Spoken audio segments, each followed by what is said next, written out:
Hello. Well, there's three reasons I'm out here today. First off, I'm going to get my dinner cooked for nothing.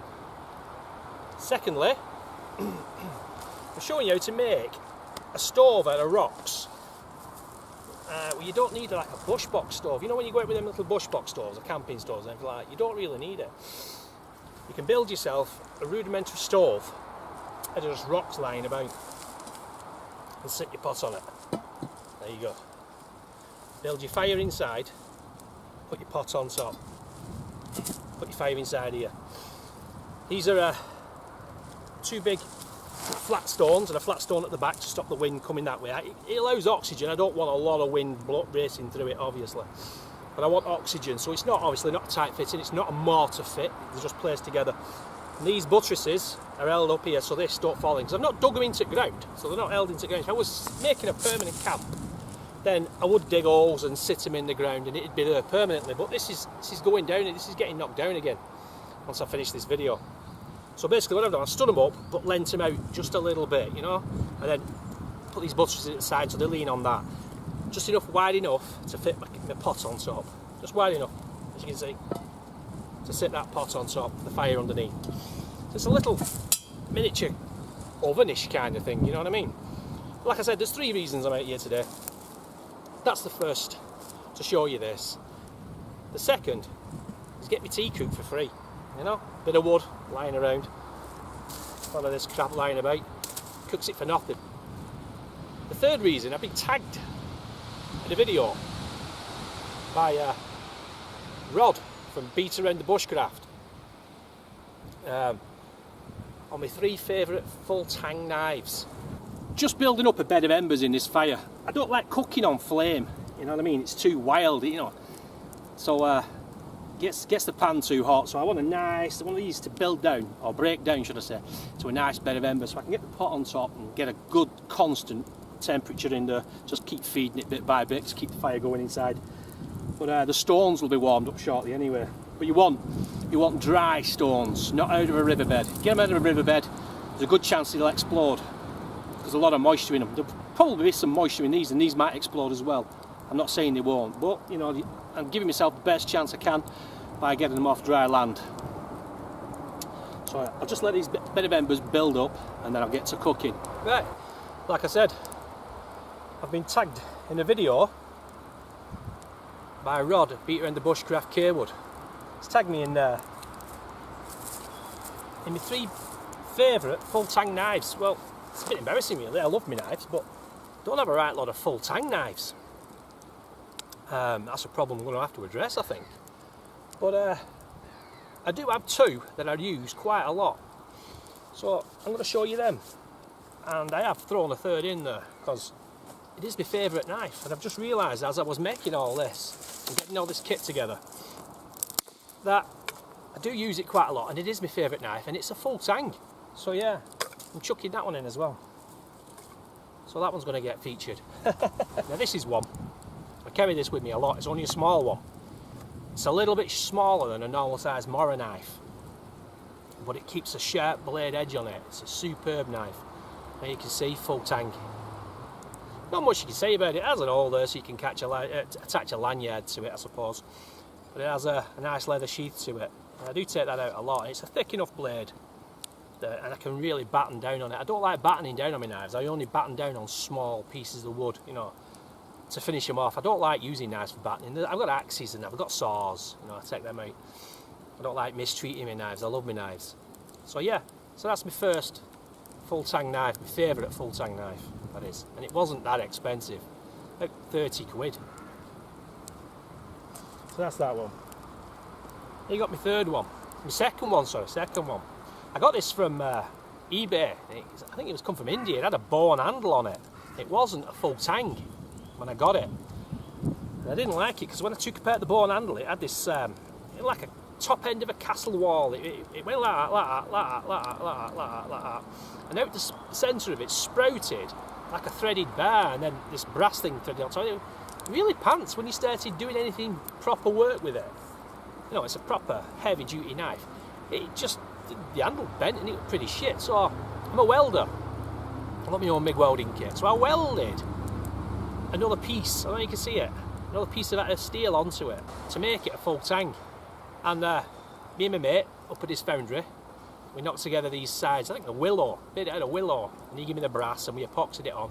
Now it's a full tang knife and it can do some heavy duty work if I really wanted to, but like I said, I don't like beating down on my knives.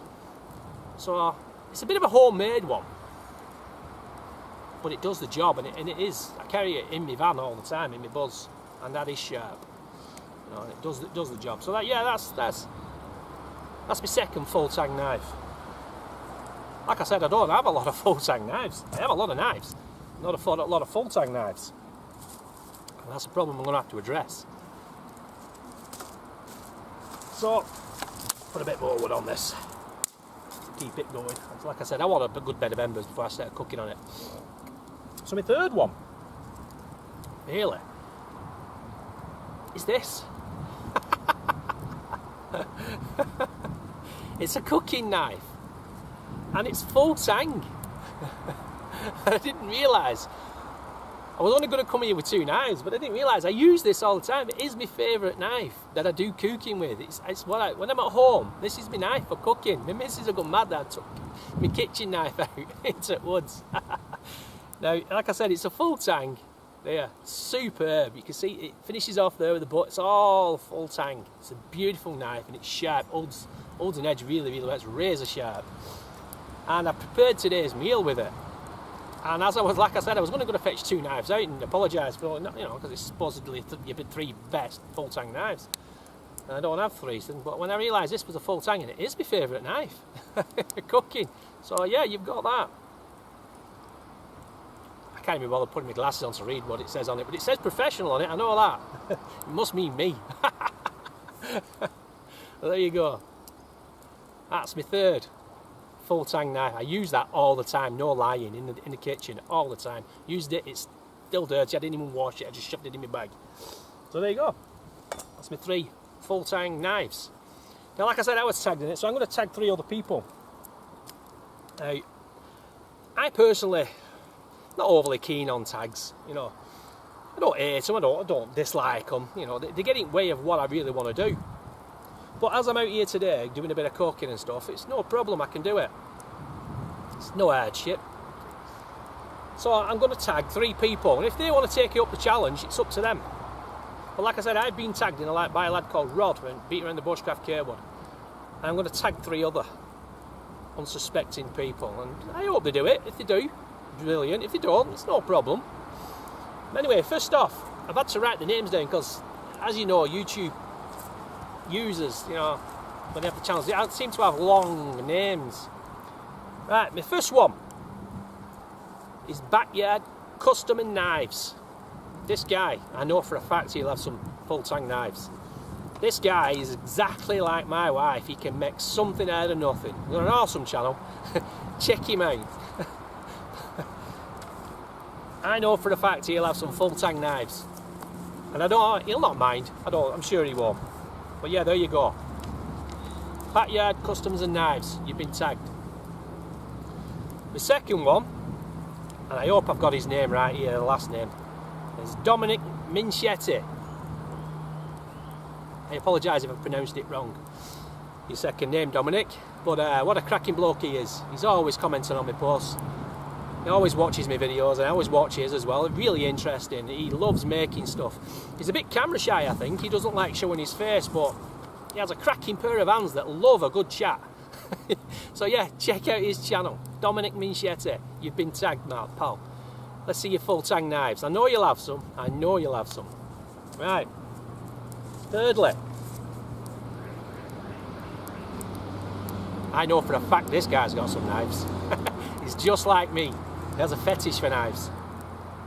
Reaper Militia Outdoors. You've been tagged, fella. Now I know you for a fact. Whether you like the tags, I don't know. But show us your best three full tang favourite knives. Okay, pal?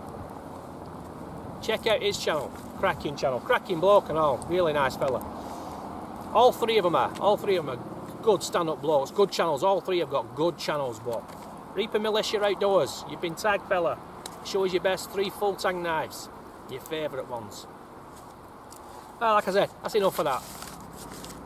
I've had to write them down because people have, like I said, really Reaper Militia Outdoors. You're trying to remember all them names in your head. I'm getting old. I don't have a right good memory these days. But like I said, there you go. You've been tagged. I hope you take up the challenge. That's that out of the way. Seem to be building up a nice bed of embers now. So I think we'll get to cooking. I'll set up a different camera angle so you can actually see me doing it. Because you've seen the fire now, you see how it works. So I'll set you up a different camera angle. Okay?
Finish up now.